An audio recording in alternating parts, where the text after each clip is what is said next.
Welcome to the Parenting Puzzle Podcast with Dr. Daniela Owen, the podcast where we attempt to solve the parenting puzzle together. To another edition of the Parenting Puzzle with Dr. Daniela Owen. I am unfortunately not on camera right now, so you don't have the privilege of seeing my face because I'm having some technical difficulties. That will be solved shortly. But we have another amazing episode for you. Dr. D, how you doing today? I'm doing well. Thank you for asking. I am also doing well. Awesome. Today we're going to actually try to attempt to keep it a little bit shorter. So we're excited about that. We're also excited about the guests we have on with us today. Susanna, you out there? How are you? I'm here. I'm well. Thank you. Glad to be here. Yeah, thank you so much I know it for even Dr. D and I, it takes a little bit of courage to try something new. So, we greatly appreciate you being willing to come on the podcast and ask the question. And for me, as just a normal parent, not a doctor, one of the great benefits of doing this podcast is I get to learn so much. So when people come and ask questions, it's amazing. And I think what we're hoping for is that everybody else who listens to this podcast, any platform they listen to it on or watch it, they learn a lot too. So I know you have a question. So Susanna, I'm going to open the floor up to you. Tell us a little bit about yourself, and then hopefully we'll answer a few questions.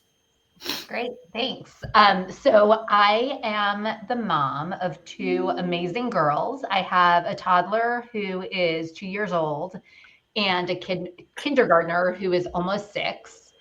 And since the beginning of the year, our family has been cycling through just about every illness, from standard daycare colds to the flu to strep throat to pneumonia, and sometimes all 4 of us being sick at once. And that was layered on top of multiple snow days. So it's been really tough, and to get through some really long days with 2 sick parents and really miserable kids. We've totally broken from our routine. We've let go of all of our screen time limits. We have just provided like endless snacks and juice boxes instead of our usual family meals, and much, much more. So I guess I have 2 questions, as thankfully we're starting to emerge from this and spring is on the horizon. My primary question is, how do we recover? My 2-year-old especially is constantly asking for more movies. She's tantruming when she doesn't get them. We're having a really hard time settling back into regular meals instead of endless goldfish. So I'd love to hear from you, Dr. Owen, on any tips you might have on how we can get back to our usual, healthier routine. And then my second question is more personal, which is, how do I let go of some of the shame I feel around breaking from the routine and jumping into unhealthier habits? Susanna, these are wonderful questions. Thank you so much for bringing it up. And they're so pertinent to tons of families across the country right now. It is sick season. This has been a hard sick season. It seems like as we all emerged from our kind of COVID bubbles, the germs seem stronger, or maybe our systems are more vulnerable. But yeah, wow, it sounds like your family's been through the ringer this start of this year. So I'm so sorry to hear that you've all been going through that. And I'm glad to hear that you're on the mend. Maybe I could take your first question first a little bit around the shame, which is to say there's normal life and then there's survival mode. And this start of this year, January, maybe beginning of February, sounds like your family was in survival mode. So I want to encourage you to give yourself, I'm a big fan of self hugs. Give yourself a hug and say, you made it. You did it. You survived it. And you were in survival mode. And in survival mode, the rules have to go out the window. We have to give ourselves a certain amount of compassion around our humanity. We're only humans. So we can do our best in parenting when we are fully functioning humans that are healthy and have energy and mind capacity and all of that. But when we are sick with the flu or pneumonia or even just a head cold and feel all icky, it's really, really hard for us to be doing our very best. So you were in survival mode and you survived, and that is really all you can expect from yourself at that time. So again, give yourself a little congratulations, give yourself a little self-love around the fact that you did that and you made it. It's really hard. It's really hard whether you have a partner, whether you are a single parent, whether you have additional care or not. I always say one of the hardest parts about parenting is that there are no sick days. There are no days off. And so, unless you have the luxury of being able to have some extra care when you're in that situation, most of us don't. And so, we're on our own and we're doing the best we can. And so, that's survival mode. So, extra compassion, extra kindness, extra flexibility around the fact that those times are going to be different. And if you have the foresight to know, oh, we're going back into one of those moments, one thing I would recommend is to try to label it as such. Oh, we're in sick mode. Everyone's sick, or mama's sick mode. And, the things we usually do are going to be a little different today or this week until everyone's feeling healthy. And then we'll go back to typical. We'll go back to our family's normal. If you can say that, that will make the transition back a little easier because you kind of preview that this was a special time. We don't always have that luxury. That's more like if you're in vacation mode and you're going to kind of pull out the stops because you need more flexibility. And so you can kind of let everyone know, oh, we're vacation mode. This week we actually, eat snacks in the living room and normally we don't, that kind of thing. So that's one suggestion I would give you. The second suggestion I would give you is you have two choices with returning to normal. And it kind of depends on your distress tolerance. So I hear that your 2-year-old especially is having tantrums with this change in routine, right? And not having the endless goldfish and juice box meals and not having the movies in the middle of the day or the middle of the week or whatever it may be that's different from your typical routine. And so you can just say, we're healthy, we're back to normal, no. And this goes to the distress tolerance piece. If you're willing to tolerate those tantrums, they're going to peak and then they're going to come down. Because your toddler and even your 6-year-old's concept of time is different from ours, right? So a day is much longer and 2 days is much longer. And so the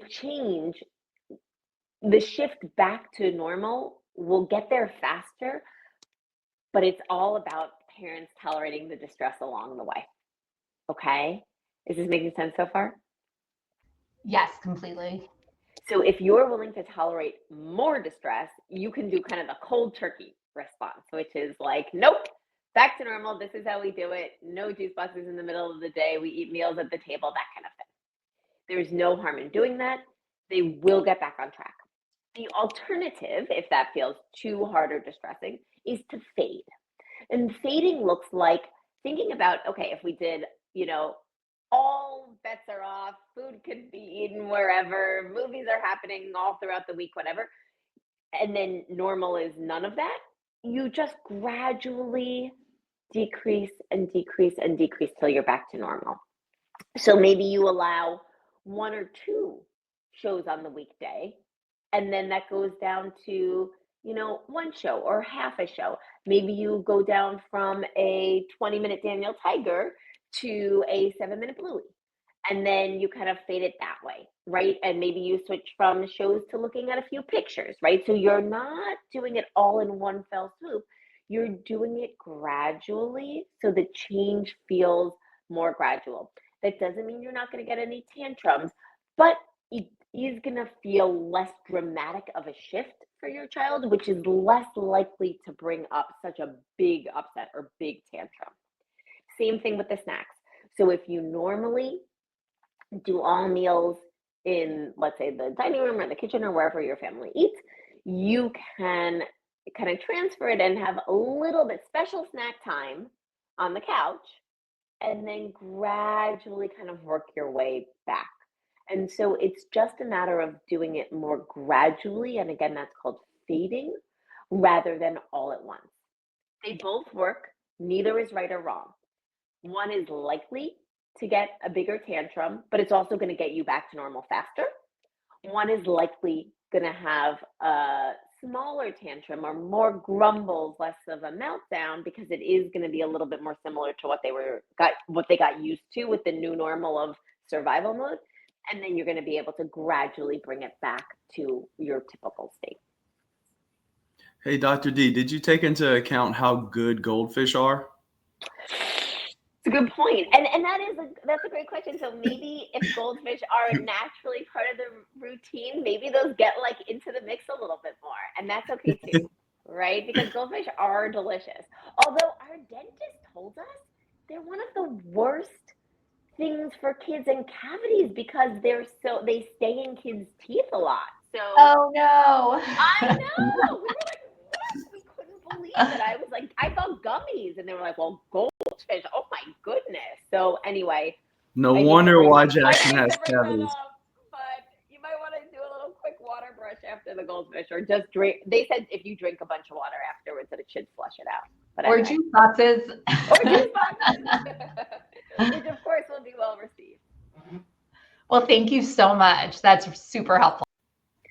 And just to make sure I answered the shame piece, like part of this comes from the work on self-compassion. You know, I'm huge into modeling and showing your kids that it's okay. We have to sometimes make changes. We have to be flexible. We have to do things differently. And it's okay. It's okay in these moments to be human. It's okay to not feel well. It's okay to say to your kids, oh, mama doesn't feel well today. I'm doing my best, but we're going to do things a little bit differently. And that's okay. It shows them your humanity. It lets them know that it's okay to be flexible. And those are good things for kids to see and hear and learn. And just to address the tantrums for a minute, if I can, you can do two things. Number one, if your child is having a tantrum because there is a change, you want to validate their feelings. Oh, I know it feels so hard to go from having TV and snacks all the time to going back to how we normally do it, where we're, playing games or doing puzzles and we eat at the table. I get it. That can be really frustrating. Or I can see that you're disappointed that we're only watching one show. And what you're doing in that moment is you're giving them permission to feel how they feel, which is so important. And the other thing that you're doing is you're verbalizing, especially for your toddler, the emotions. And we want kids to verbalize those emotions because that's how we learn as we get older to tolerate distress and to tolerate discomfort. And so what we want to do is not take away all discomfort, frustration, or disappointment from kids, but we want to teach them how to handle it and how to feel it and recognize that those are safe emotions. So when you're labeling those for your kids, you're actually teaching them that those are safe emotions. It's okay to feel that way. You are handling it and that they can handle it too. And the more they're able to turn those from meltdowns, crying, yelling, which is typical for a toddler, to I'm so disappointed. I really like eating snacks and watching a show in the living room after, daycare or school. That's okay. That's great. That is growth. They're able to use their words. And hopefully, when we reach adulthood, we're not tantruming. We still feel disappointment. When our favorite exercise class is canceled, hopefully, we're calling our friends and going, oh, I'm so disappointed. My Monday morning yoga was changed, and now I don't get to do yoga Monday morning. I'm so bummed. That's healthy coping, right? That's healthy expression of emotion, feeling our emotions, allowing our emotions, and moving through them. So, don't try to get rid of those tantrums, but trying to manage them and minimize them. Express the emotion, say it out loud, model for them what that sounds like, and you are doing all the good parenting stuff. Thanks so much. I might even put some goldfish on the dinner plate so that we can all eat around the table, even with a little goldfish. I love that. What a great idea. That is a great idea.